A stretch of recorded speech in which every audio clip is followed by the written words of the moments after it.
Boa noite. Parece telejornal, né? Boa noite. Gente, nesse capítulo que o Gui acabou de gentilmente ler, porque aí você ficou seco, né? Porque aí eu economizei esse tempo, então eu tenho mais tempo. Você entendeu a jogada, né? É o seguinte, tem muita escatologia. Vocês perceberam que o capítulo lida com o sonho, tem estátua e tal.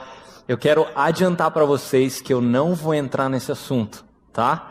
Isso é assunto para outra hora. A gente pode conversar mais, aqueles que estão mais curiosos e tal. Eu vou apenas fazer 2 divisões nesse capítulo. Então, para quem está anotando, eu vou dizer essas divisões para vocês e no segundo ponto tem algumas subdivisões, tá? Mas o primeiro ponto que eu vejo nesse texto é o seguinte, a sabedoria do mundo. Como é que o texto evidencia, mostra a sabedoria do mundo? Isso vai do versículo 1 a parte A do versículo 13. O que a gente percebe? Que a coisa já começou difícil. De Daniel capítulo 1, para quem estava aqui, eles terminaram bem, foram exaltados, foram encontrados mais sábios, 10 vezes mais sábios que o resto dos jovens. E eu creio que a gente se identifica aqui porque a gente também vive numa realidade de um mundo caído, como eles viviam. A gente não está na Babilônia daquela época, mas a gente tem os nossos problemas na escola, na faculdade, no trabalho, na academia, parentes que não temem a Deus e muitas vezes entram em conflito com a gente. Tudo isso promove dificuldade para que você e eu vivamos uma vida justa diante de Deus. O que eu quero dizer com isso? Quem estava no acampamento aqui? Levanta a mão. Ok. Lá ficava muito mais fácil, e entenda o fácil aqui, de viver uma vida cristã. Porque a gente era estimulado a cantar, logo de manhã você já acordava e dava bom dia para aquela pessoa que estava do lado, que não roncou a noite inteira. Você lia a sua Bíblia, você cantava. Então viver a vida cristã, o dia a dia da vida cristã ali era muito mais fácil. Agora, aqui no mundo real, a coisa pega, principalmente com essas lutas que a gente enfrenta por conta de um mundo que jaz no maligno.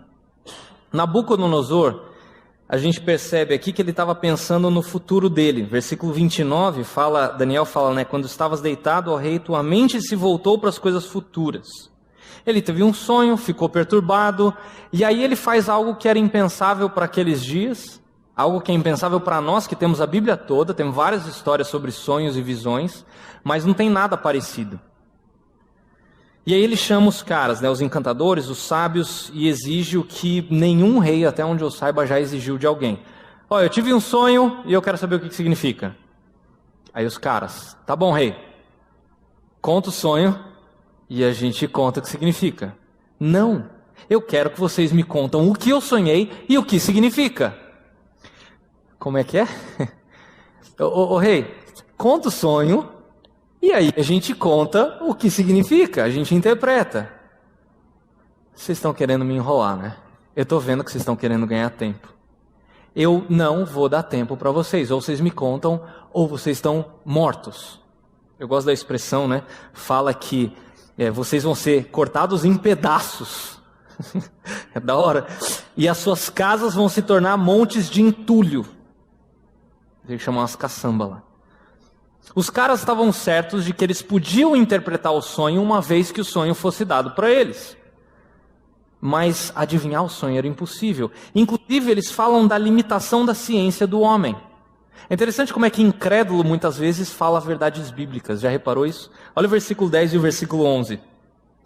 Os astrólogos responderam ao rei: não há homem na terra que possa fazer o que o rei está pedindo. Nenhum rei, por maior e mais poderoso que tenha sido, chegou a pedir uma coisa dessas a nenhum mago, encantador ou astrólogo. O que o rei está pedindo é difícil demais. Ninguém pode revelar isso ao rei, senão os deuses. Ou seja, aqueles que não habitam entre nós. Essa é a expressão hebraica aqui. Eles não vivem entre os mortais. O rei fica irado, e aí começa a nossa história. Tem uma boa trama, uma situação complicada, o rei ordena que os sábios sejam executados, isso inclui Daniel e os 3 amigos dele. Você já reparou como às vezes a gente chega em casa frustrado? Você fala, cara, aquele professor É louco. É muita coisa para estudar para a prova de amanhã. E ele ainda deu mais matéria hoje. Em vez de revisar, ele colocou matéria em cima disso. E o pior, você estuda, consegue ir bem na prova, você não tira 10, mas você consegue ir bem. Aí chega o professor na hora de entregar a prova para você, você foi bem, mas pode ser melhor, hein? Como assim? Ou você que trabalha com meta, né? Você fala, cara, é impossível bater a meta esse mês. Aí alguma coisa acontece, você consegue bater a meta e o seu chefe chega lá, foi bom, mas você pode melhorar. Cara, que mundo é esse? É um mundo que só está preocupado com que nós produzamos cada vez mais. Faz a gente se sentir uma máquina. Só que deixa eu dizer uma coisa, até a máquina quebra. A máquina tem um limite. Só que o mundo não está nem aí para isso. O mundo nem faz manutenção em máquina. Ele quer simplesmente que a máquina produza. Como que isso pode ser consertado? Com uma visão de mundo à luz da palavra de Deus. O que eu quero enfatizar aqui, que eu vejo nesse texto, é que a palavra de Deus, ela pode transformar a nossa visão de mundo, e isso pode transformar as nossas situações ao nosso redor. Mas é só a palavra de Deus que tem esse poder. Mais nada. Ou, eu vou usar a expressão cosmovisão, né? Visão, a ideia que você tem de cosmos, mundo, então cosmovisão, tá? Essa é a primeira parte do texto. A segunda parte do texto é a parte maior, que fala do caráter cristão. Primeiro a gente viu o caráter do mundo, agora a gente vai ver o caráter cristão, isso vai dos versículos 13, parte B do versículo 13 até o 30. A gente tem que lembrar que Daniel e os amigos dele eram jovens. Lembra que a gente viu no capítulo 1? Eles chegaram lá na Babilônia por volta dos seus 13, 14 anos. Passaram 3 anos na Federal da Babilônia, estudando aquele monte de lixo. Terminaram o curso deles, se formaram na Federal. E por volta dos seus 17, 18 anos, eles se formam, são encontrados mais sábios que os outros da Babilônia ali. Eles são jovens, e o que me chama a atenção é que eles são jovens espirituais. Eles têm um caráter cristão. E o que eu quero dizer é o seguinte, para você ser um cristão que demonstra Cristo, você não precisa ter cabelos brancos e 30 anos de caminhada com Jesus. Espiritualidade cristã não depende de quantos anos com Cristo você tem. Depende do quanto de devoção você tem ao Senhor. Pô, mas eu fui salvo, né? Eu fui rendido ao Senhor lá no acampamento. Não tem problema. Se você for um jovem que é devoto ao Senhor, diariamente procura conhecer a Deus na sua palavra, você pode ser um jovem espiritual como eles eram. Você não precisa ter anos de caminhada com Deus. Isso vai ficar claro no texto por 3 subpontos que eu vou usar aí. Eu vou repetir eles, mas eu quero falar para vocês, caso você esteja anotando. Primeiro, você percebe o quê? Que eles têm uma ousadia que é reverente. E é isso mesmo que eu estou usando. Ousadia reverente. Isso vai dos versículos 16 ao 18. Segunda coisa que a gente percebe neles é que eles têm uma oração que é constante. Os versículos 17 e 18. Oração constante. E a terceira coisa é uma gratidão que é evidente, dos versículos 19 ao 23. Então vamos começar pela ousadia reverente. O que eu quis dizer com isso? Olha só os versículos 16 a 18. Diante disso, diante de tudo que estava acontecendo, Daniel foi pedir ao rei que lhe desse um prazo. E ele lhe daria a interpretação. Daniel voltou para casa, contou o problema aos seus amigos Ananias, Misael e Azarias, e ele lhe pediu que rogassem ao Deus dos céus que tivesse misericórdia acerca desse mistério, para que ele e seus amigos não fossem executados com os outros sábios da Babilônia. Parece até estranho falar em ousadia reverente, mas é de propósito. Porque nós devemos ser assim, na escola, no trabalho, na faculdade, diante do nosso chefe, diante das nossas metas, das contas que a gente tem para pagar. Diante de tudo isso, nós devemos ser ousadamente reverentes a Deus. Não dá para ficar só na ousadia. De ousadia o mundo está cheio. A gente tem que ser reverente a Deus como Daniel, que crê num Deus que diz o seguinte: felizes os que choram pelo seu pecado. Não é estranho isso? Já parou para pensar nessa frase de Jesus?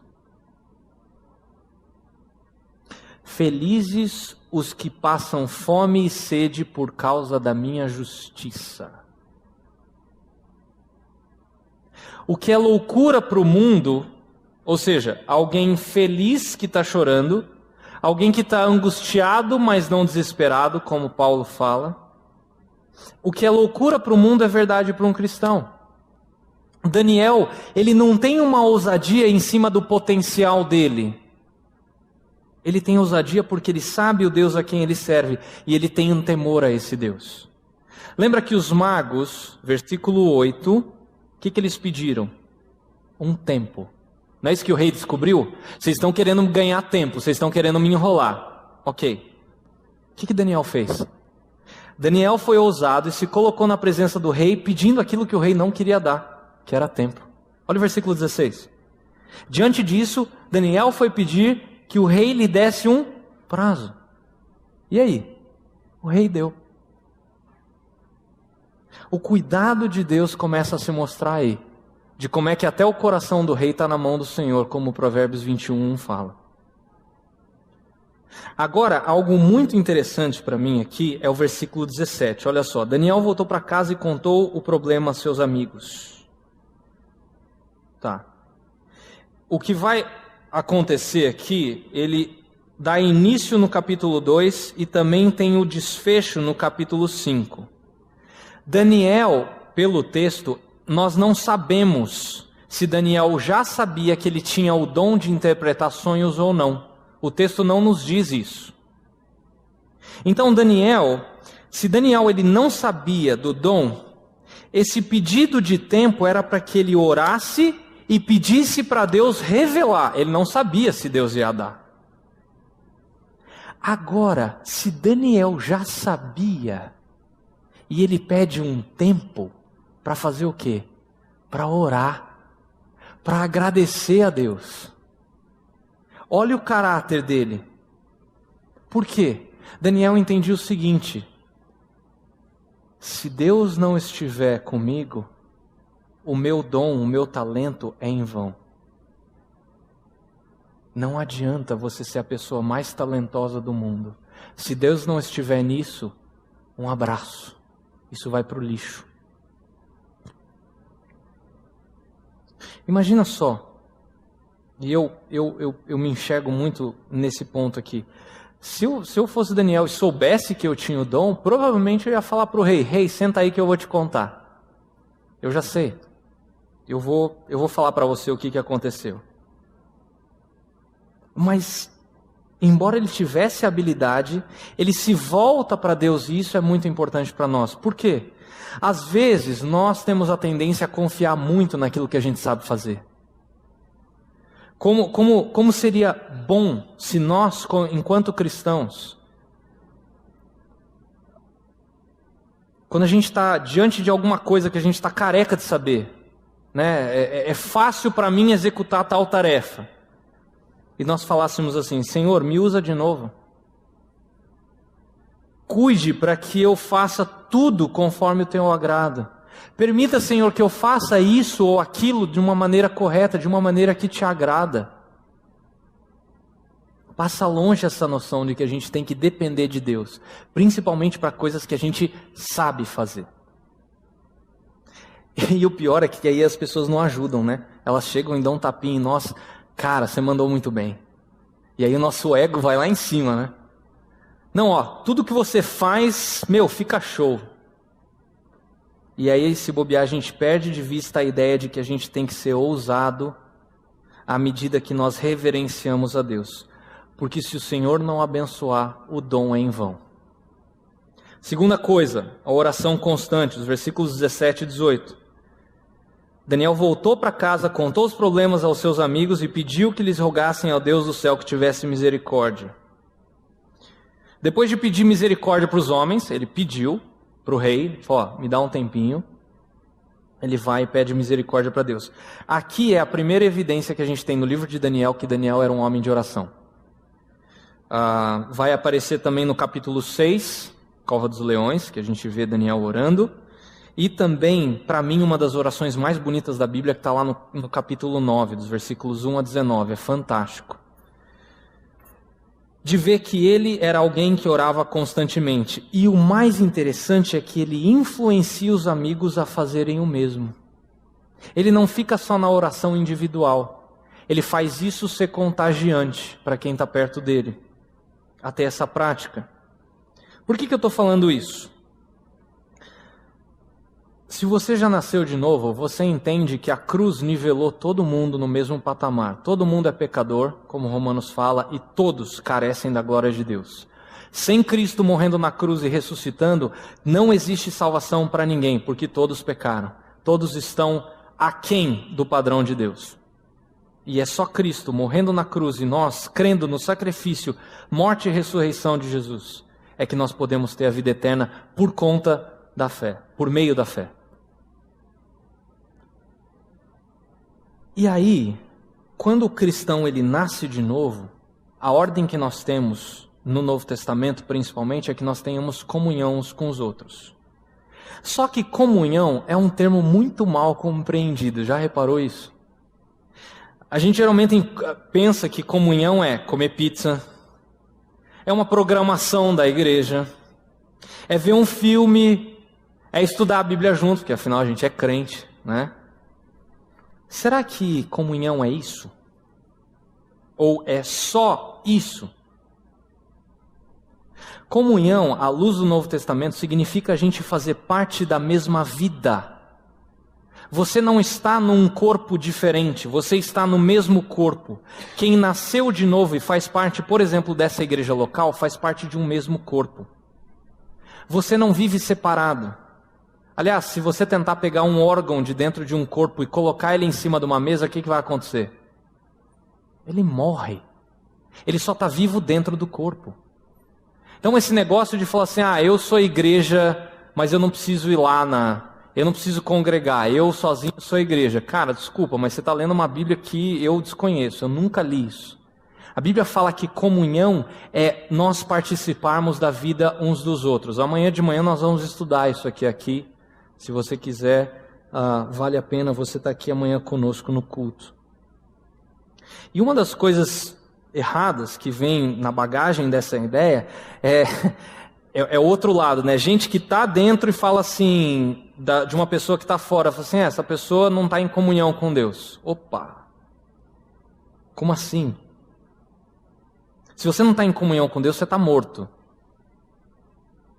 A gente não entra e sai da presença de Deus. Lembra que o véu rasgou quando Jesus morreu? Não existe mais esse negócio de entrar e sair.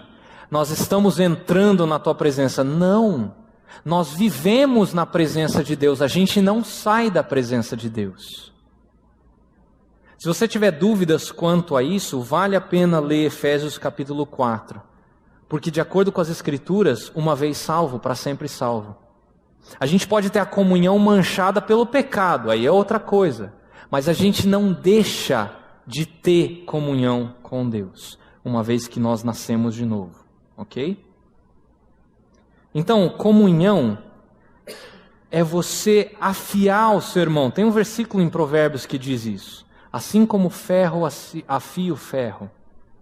Você já viu filme medieval, que tá os caras lá fazendo espada e tal? Às vezes bate uma espada na outra, o que acontece? Sai faísca. Por quê? Porque é um ferro que está passando no outro e está afiando o outro. Mas sai algumas lascas. Isso dói.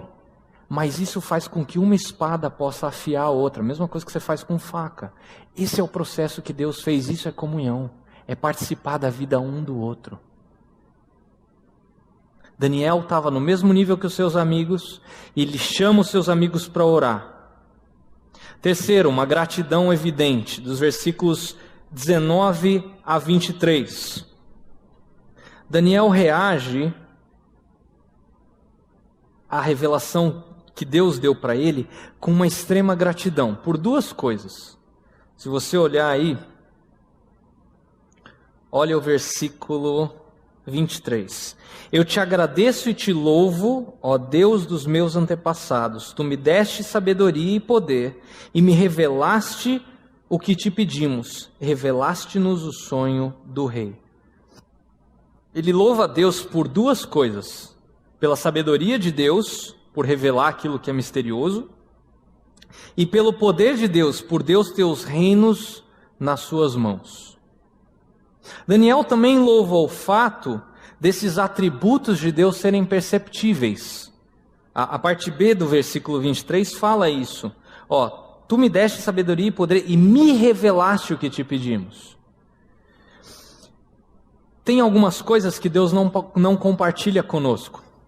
Imutabilidade, onisciência, onipresença. Essas coisas a gente não compartilha.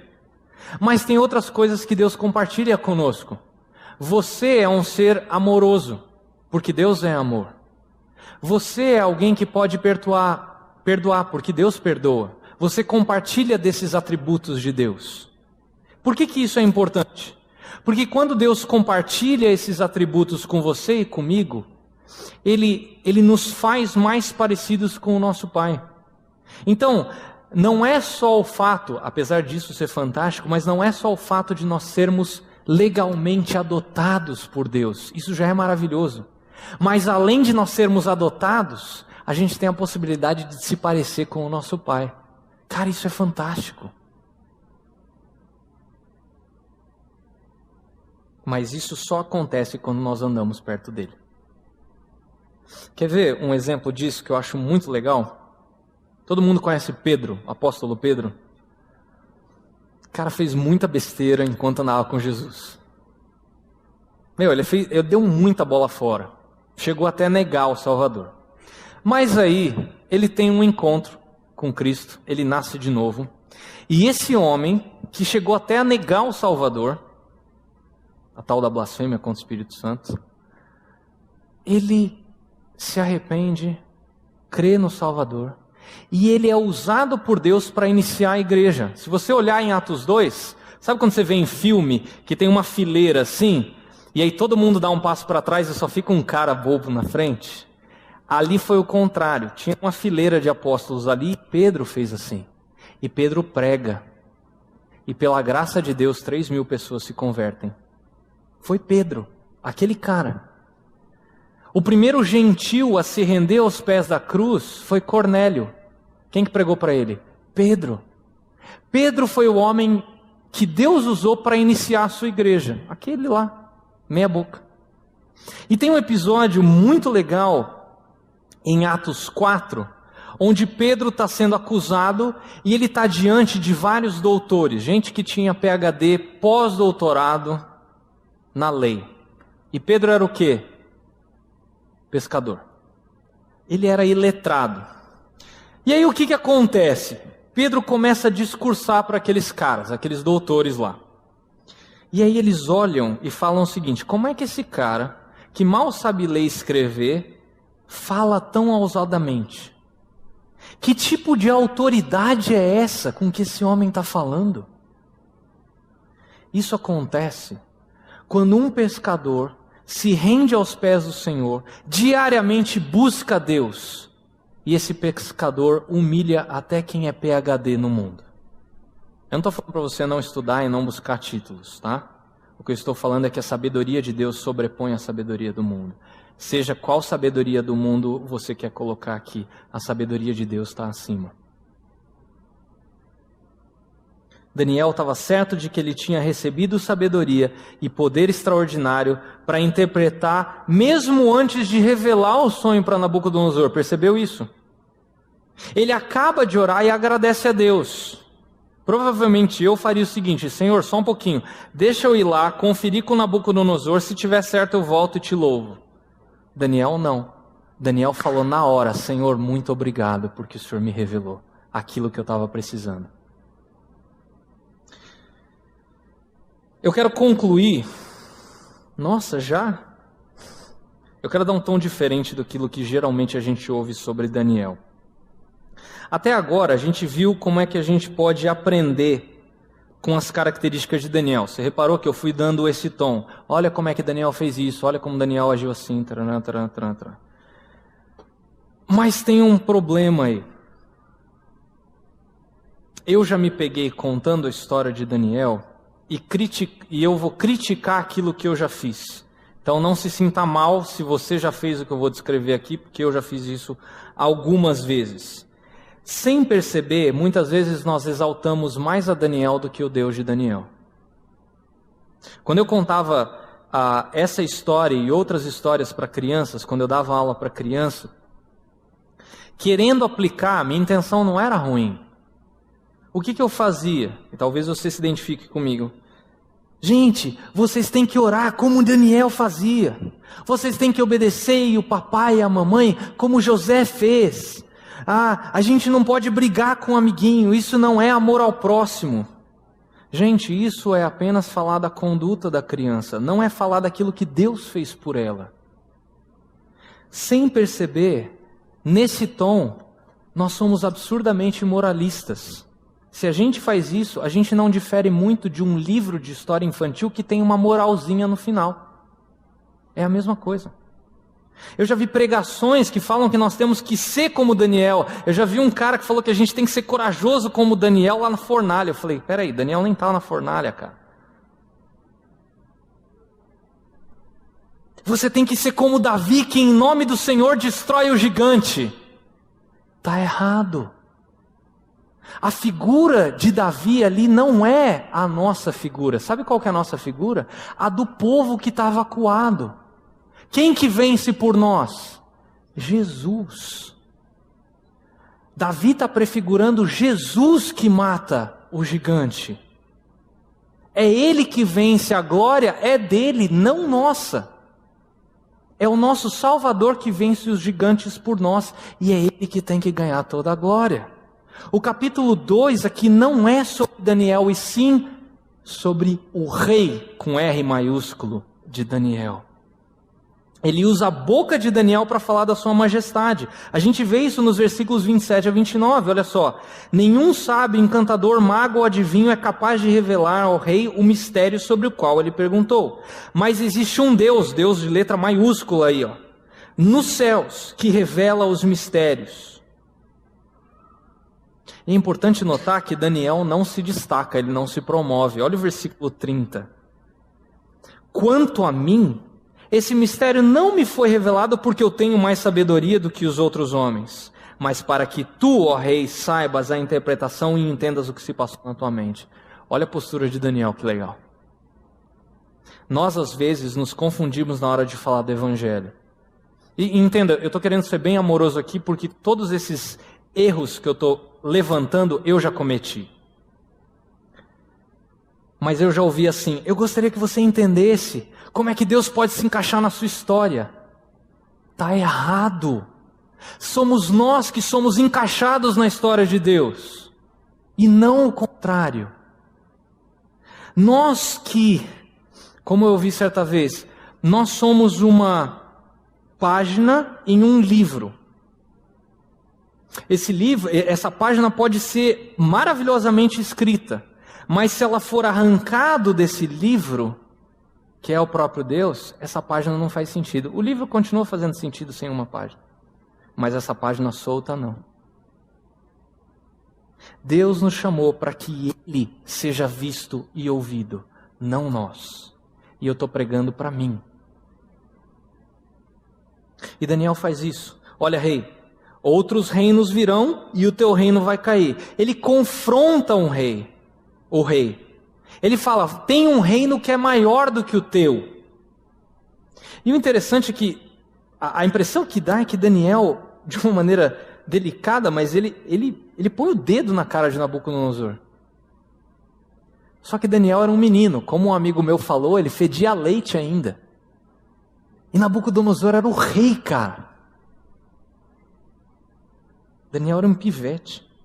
Mas porque ele é ousado e confiante em Deus ao mesmo tempo. E ele confronta o rei com a sabedoria do Senhor.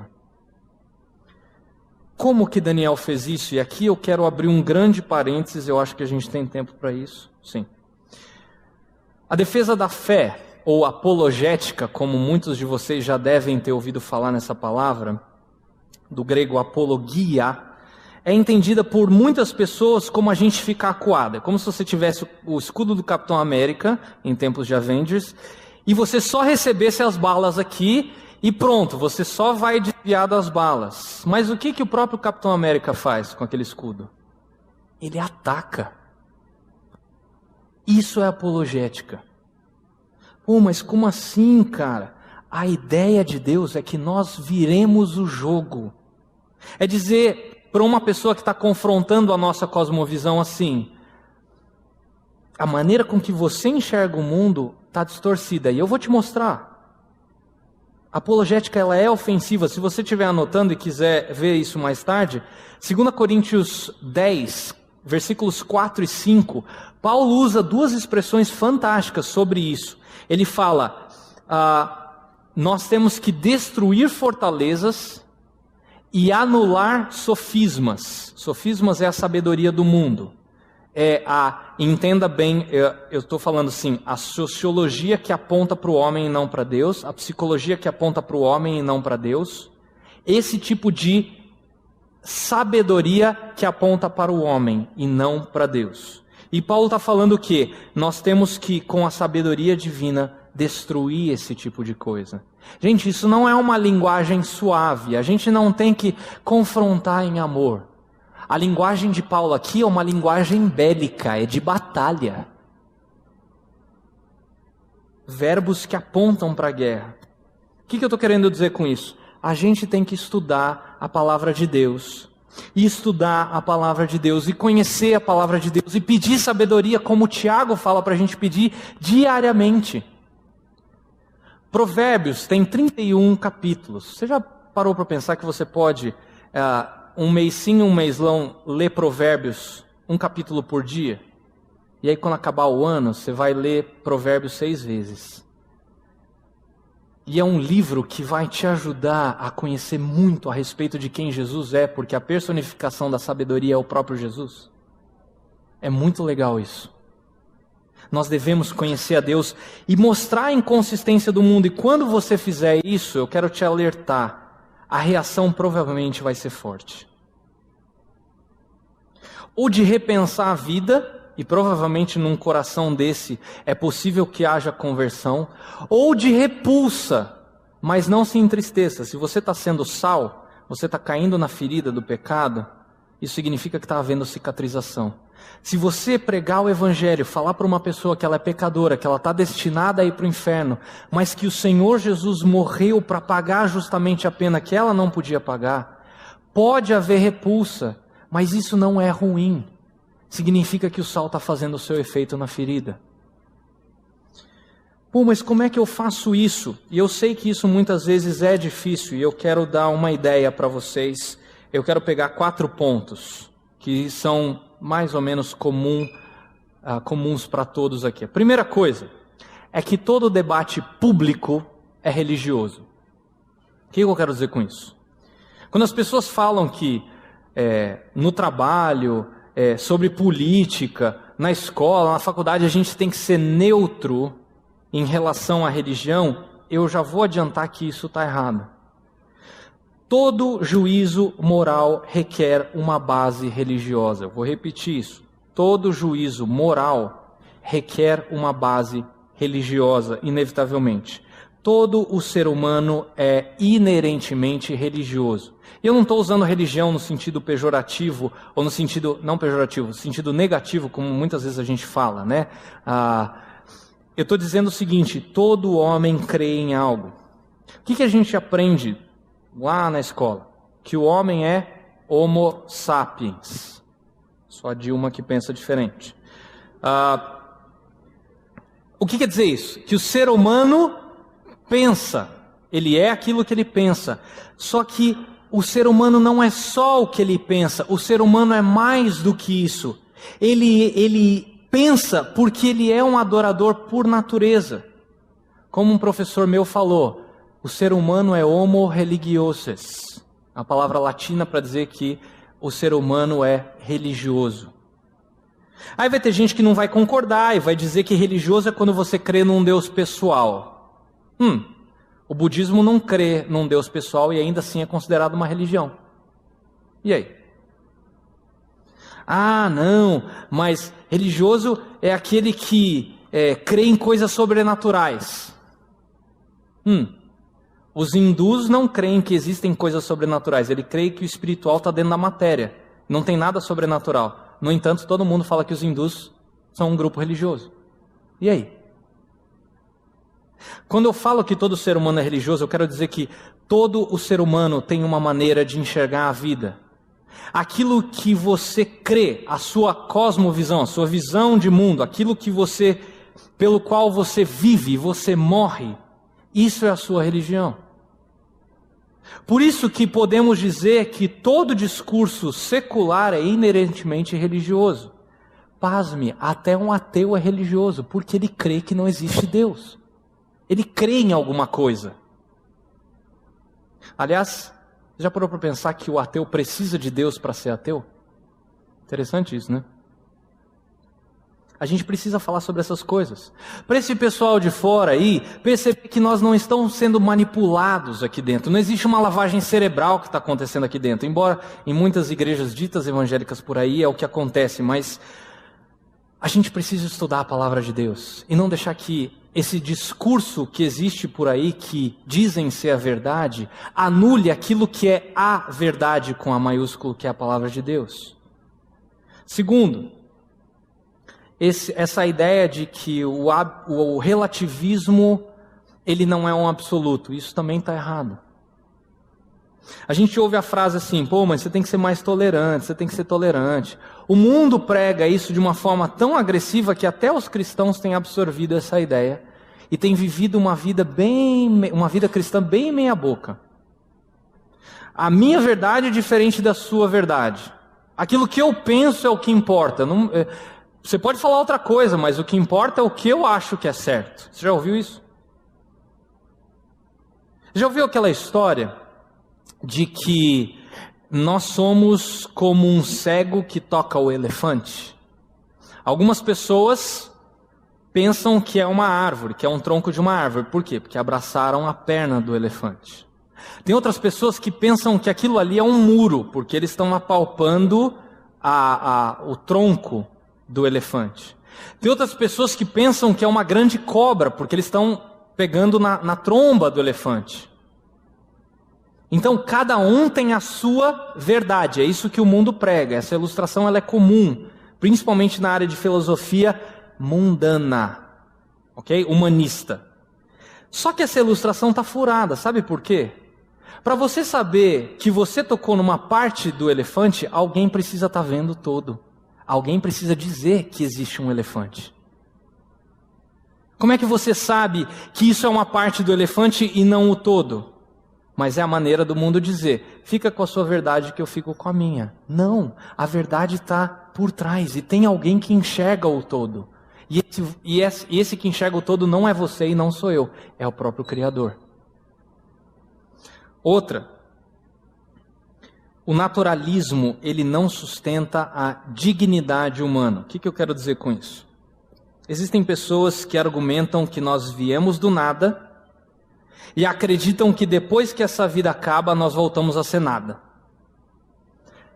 Olha o que essa pessoa está dizendo. A gente veio do nada e quando acabar essa vida aqui, a gente volta a ser nada. Ok. Porque se o ser humano... Por que eu estou dizendo isso? Se o ser humano ele tem alguma dignidade ou direitos humanos, como é dito por aí, né?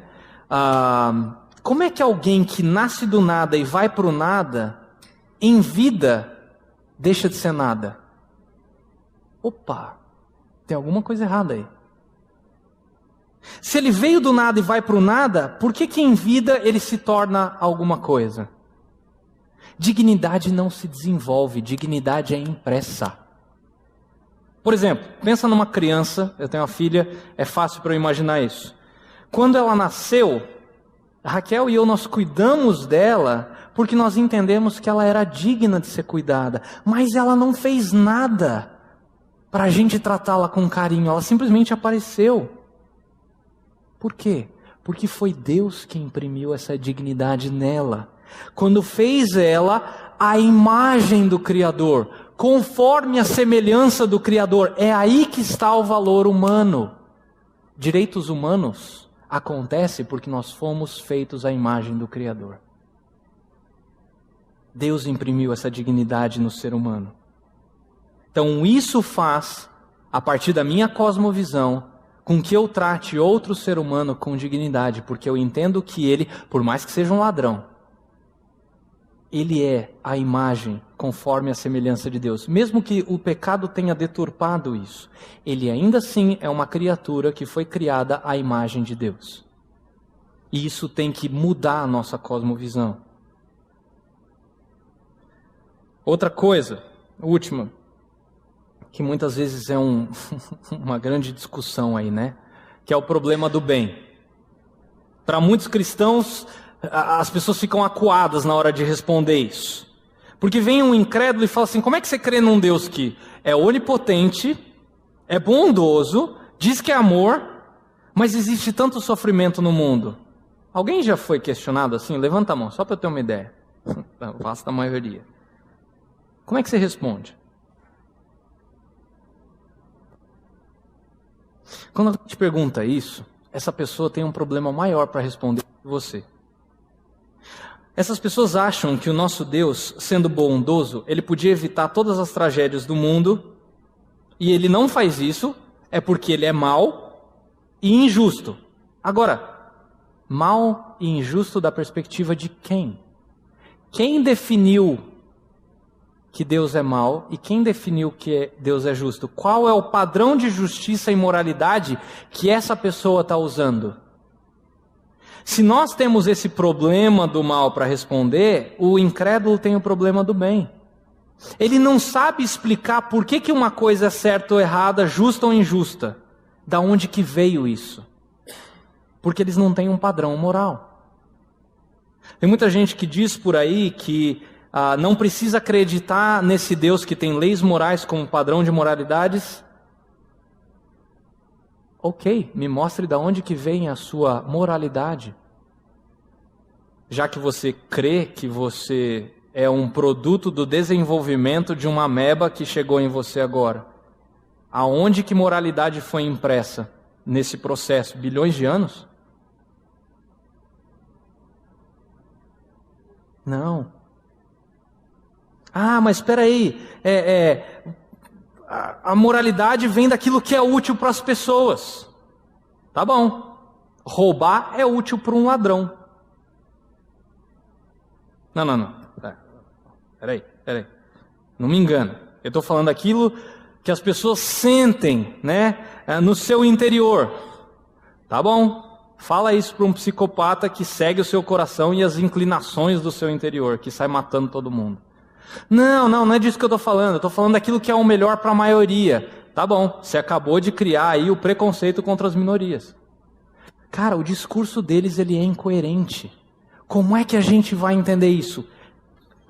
Nesse livro aqui, ó. É aqui que a gente tem que adquirir sabedoria.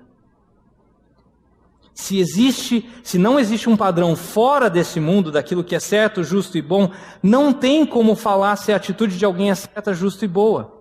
Por isso a gente tem que ficar atento, porque essas pessoas pegam aquilo que é nosso, o padrão de moralidade que veio de Deus, e usam isso contra nós e a gente cai direitinho.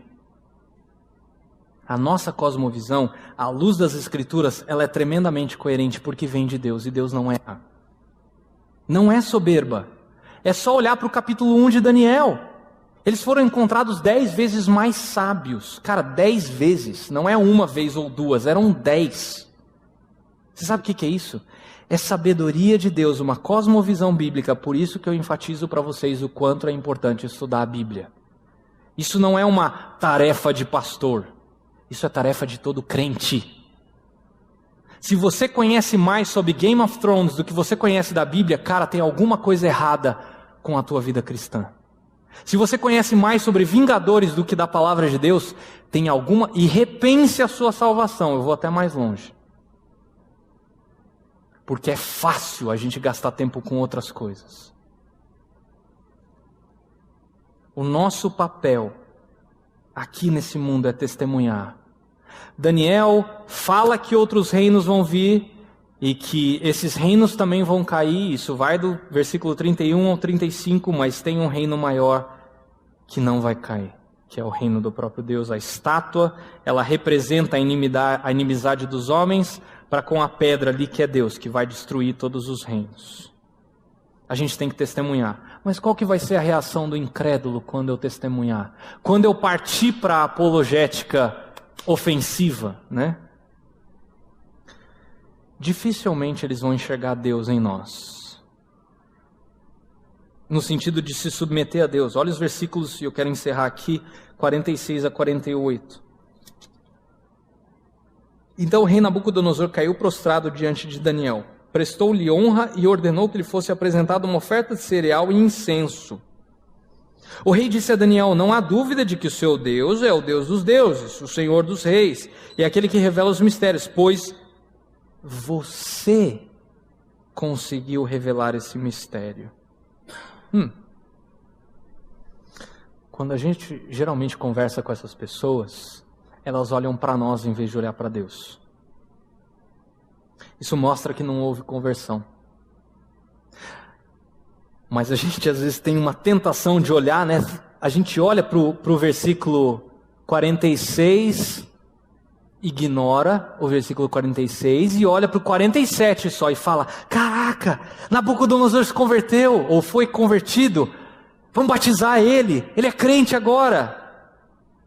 Olha para o capítulo 3, como é que começa o capítulo 3. O rei Nabucodonosor fez uma imagem de ouro de 27 metros de altura e 2 metros e 70 centímetros de largura dele mesmo. Você acha que ele foi salvo? Ele não se curva para Deus, ele se curva para Daniel. Ele dá presentes para Daniel. Fala de Deus sim, mas o foco não é Deus. Para Nabucodonosor, Daniel é o herói da história. Você já ouviu isso? Nossa, você é uma pessoa iluminada. Já viu quando você prega o evangelho para alguém? Eu percebo que tem uma energia positiva. Essa é a pior de ouvir. Em você. Ou você é uma pessoa de bem. Quase nunca o foco é Deus. O mundo foca em nós. Ele não vai focar em Deus. Porque para isso acontecer, essa pessoa tem que ter os seus olhos espirituais abertos. E quem decide isso é o Espírito Santo, não você e eu. Ainda assim, o mais importante aqui aconteceu. Daniel testemunhou de quem é Deus e da salvação. Não é vão, porque ele testificou da glória de Deus. Mesmo que não tenha resultado em conversão aqui. Deus nos chamou para testemunhar, não para converter ninguém. Leandro, mas você estudou teologia, você tem preparo, taraná.